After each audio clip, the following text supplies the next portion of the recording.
নমস্কার বন্ধুরা, কাজল ভিলেজ কিচেনে সকলকে স্বাগত জানাই। রোজকার মতো আজও রান্নাঘরে চলে এলাম। আজকের রেসিপি কিভাবে চটজলদি ইডলি করবেন আর টমেটো একটা চাটনি করবেন সেটাই আপনাদের সঙ্গে শেয়ার করব। তার জন্য প্লিজ প্রথম থেকে লাস্ট পর্যন্ত ভিডিওটি দেখতে থাকুন, আশা করছি বেশ ভালো লাগবে। তো চলুন তাহলে শুরু করা যাক।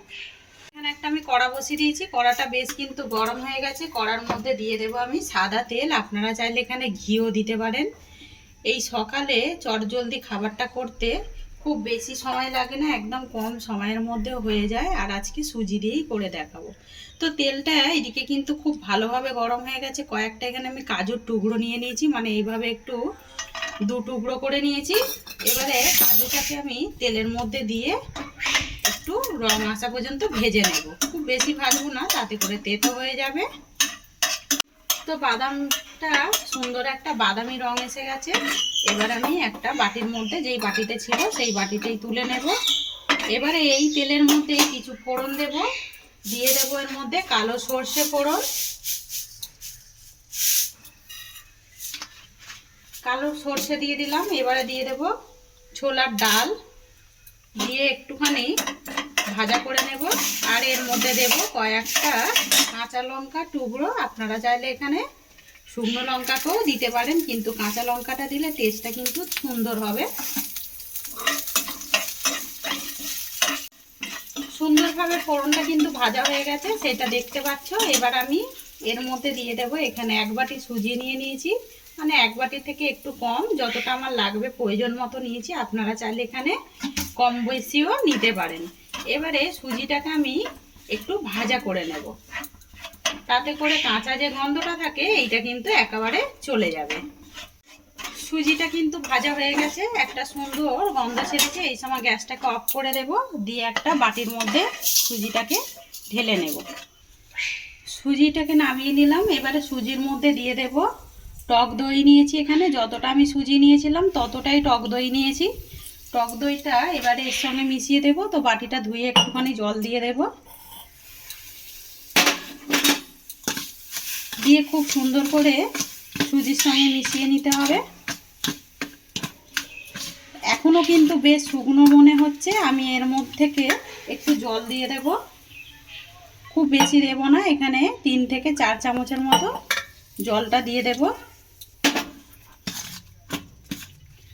এবারে সুজিটাকে আমি খুব ভালো করে মিশিয়ে নিয়ে এখন 15 মিনিটের জন্য রেস্টে রেখে দেব। তো তার মধ্যে কিছু উপকরণ দেব।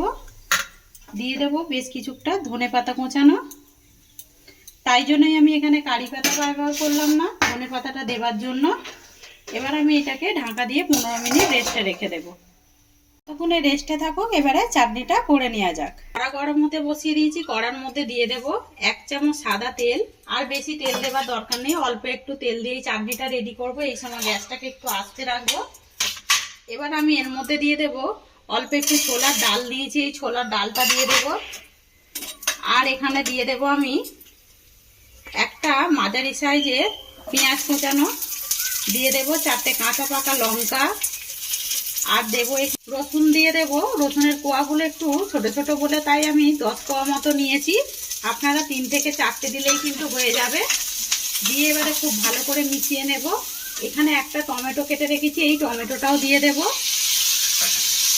দিয়ে খুব ভালো করে এইভাবে একটু নাড়াচাড়া করে নেব, যাতে করে টমেটোটা নরম হয়ে যায়। এই সময় দিয়ে দেব আমি স্বাদ মতো লবণ বা মাপ মতো লবণ।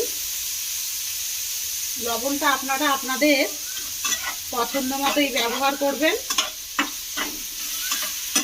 মানে মাপ মতোই দিয়ে দেবেন, তাতে করে কিন্তু খেতে ভালো হবে। যে যেরকম টমেটোর বা চাটনিটা কম বেশি হতে পারে। দিয়ে এবারে এটাকে খুব ভালো করে একটু ভেজে ভেজে নেব।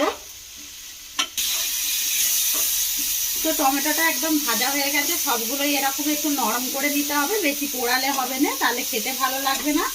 আর কাঁচা লঙ্কার পরিবর্তে কিন্তু শুকনো লঙ্কা আপনারা দিতে পারেন, তাতে করেও হবে। কাঁচা লঙ্কাটা দিলে পরে একটু বেশি টেস্ট হয়। এই সময় গ্যাসটাকে অফ করে দেব, দিয়ে একটু এটাকে ঠান্ডা করে নেব। আমি এটাকে একটা বাটির মধ্যে ঢেলে নিয়েছি, এটাকে এবারে একটু ঠান্ডা করতে দিয়ে দেব। হোক, এখানে একটা মিক্সিং জার নিয়েছি, আর এখানে যে টমেটোটা আমি ভালো করে ভেজে রেখেছিলাম এইটাকে একটা মিক্সিং জারের মধ্যে দিয়ে দেব। দিয়ে এটাকে খুব ভালো করে পেস্ট করে নেব। কড়ার মধ্যে দিয়ে দেব আমি আবারও অল্প করে একটু তেল, মানে ওই হাফ চামচের মতো তেল দিয়ে দিলাম। তেলটা, কড়াটা যেহেতু গরম, তেলটা কিন্তু গরম হয়ে গেছে। এর মধ্যে দিয়ে দেব কালো সর্ষে ফোড়নের জন্য একটা তড়কা মশলা করে নেব। আর দিয়ে দেবো এর মধ্যে একটা শুকনো লঙ্কা, দুই একটা কারি পাতা দিয়ে দেব,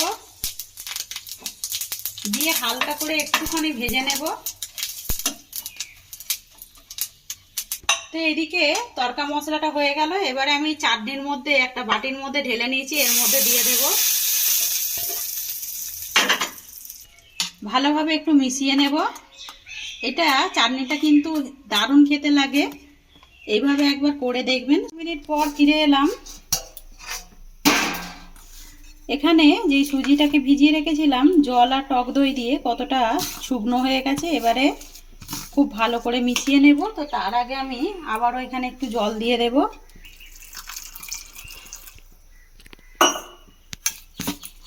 তো জলটা দিয়েও আমি খুব সুন্দর করে মিশিয়ে নেব। এবার আমি এর মধ্যে কিছু উপকরণ অ্যাড করব।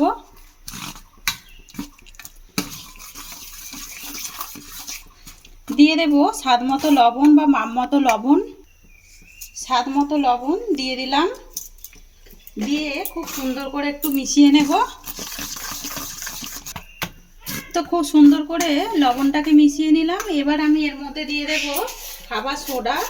আপনাদের কাছে যদি ইনো থাকে ইনোও দিতে পারেন। এরকমভাবে একবার ইডলি করে দেখবেন, এতে কিন্তু খেতে যেরকম স্বাদ লাগে দারুণ সুন্দর একটা টেস্ট হয় আর খুব তাড়াতাড়ি হয়ে যায়। এবারে অল্প করে একটু জল দিয়ে দেব। জল দিয়ে খুব ভালো করে মিশিয়ে নেব। তাতে করে ব্যাটারটা যে করছি এটা কিন্তু খুব সুন্দরভাবে হালকা হয়ে যাবে, যেহেতু টক দই রয়েছে। তো ব্যাটারের ঘনত্বটা দেখতে পাচ্ছেন এরকমই থাকবে। এখানে আমি 3টে বাটি নিয়েছি, বাটির মধ্যেই করব। আপনাদের কাছে ইডলির যে বাটিগুলো হয় ওগুলো থাকলেও হবে। একটু তেল ব্রাশ করে দেব, তাতে করে কিন্তু খুব সহজ। এখানে একটু তেল ব্রাশ করে নিলাম, একটা বাটি হয়ে গেছে। আরও একটা বাটি একটু ব্রাশ করে নেব। 3টে বাটি একইভাবে খুব ভালো করে ব্রাশ করে নিতে হবে। এবারে এর মধ্যে দিয়ে দেব একটা করে কাজু,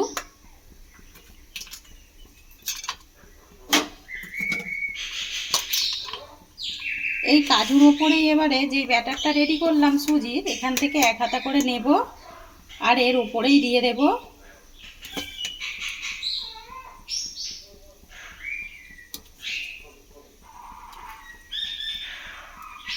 তো এক হাতা করে ব্যাটার দিয়ে দিলাম, দিয়ে একটুখানি ঠুকে দেব যাতে করে সেট হয়ে যায়। আর ভেতরে যে বাতাসটা আছে ওইটা একেবারে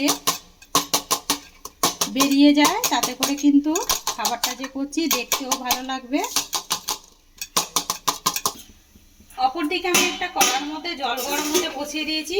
জলটাকে সুন্দরভাবে গরম হয়ে গেছে। এবারে এখানে একটা স্ট্যান্ড নেব। আপনারা চাইলে এইভাবেও দিতে পারেন। আমি একটু এটাকে উল্টে দেব, দিয়ে যে 3টে বাটি আমি সেট করে রেখেছিলাম এই বাটিগুলো বসিয়ে দেব। 3টে বাটি হয়ে গেছে দেখতেই পাচ্ছ। এবারে এটাকে আমি 15 মিনিটের জন্য ঢাকা দিয়ে দেব। 15 মিনিট হয়ে গেছে। 15 মিনিট পর ফিরে এলাম। একেবারে কিন্তু খাবারগুলো হয়ে গেছে। আমি বাটিগুলোকে নামিয়ে নেব। 15 মিনিট রাখার পরেই দেখবেন ওপরটা কতটা ফুলেছে আর কতটা শুকিয়ে গেছে। দেখুন এখানে আমি একইভাবে কয়েকটা কাঁচের বাটি নিয়েছি, ওই তেল ব্রাশ করে দিয়েছি, দিয়ে আমি কাঁচের বাটির মধ্যে বসিয়ে দিলাম। এইটাকে ওই একইভাবে 15 মিনিট করে ফিরে আসছি। ততক্ষণে এইগুলোকে বের করে নিয়ে যাক। আর এইগুলো কিন্তু টানলে আপনি আপ বেরিয়ে আসবে। এখানে আমি একটা হাতা নিয়ে নিয়েছি, এই হাতা দিয়ে এইভাবে আমি একটু ঘুরিয়ে তুলে নেব। খুব সহজেই এটা উঠে আসবে।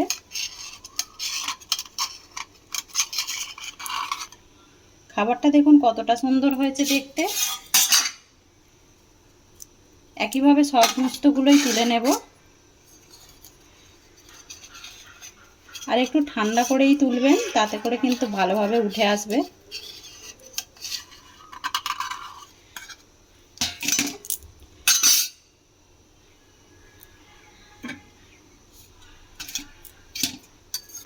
সমস্তগুলো এইগুলো নামিয়ে নিলাম, সবগুলো করে আপনাদেরকে তারপর দেখাচ্ছি। সমস্ত খাবারগুলোই করে নিয়েছি, দেখতে কতটা সুন্দর হয়েছে। অপরদিকে কিন্তু চাটনিটাও রেডি হয়ে গেছে। এরকম গরম গরম ইডলি আপনাদের কীরকম লাগলো কমেন্ট করে জানাবেন। যদি ভালো লেগে থাকে একটা লাইক করে দেবেন, বন্ধুদের সঙ্গে শেয়ার করবেন, আর এই ছোট্ট চ্যানেলটিকে সাবস্ক্রাইবার করে নেবেন। আমার এরকম নিত্য নতুন রান্নার জন্য পাশে থাকা বেল আইকনটি প্রেস করবেন। সবাই ভালো থাকবেন, সুস্থ থাকবেন, ধন্যবাদ। আবারও নতুন রেসিপি নিয়ে ফিরে আসবো। আজকের মতো এই পর্যন্ত।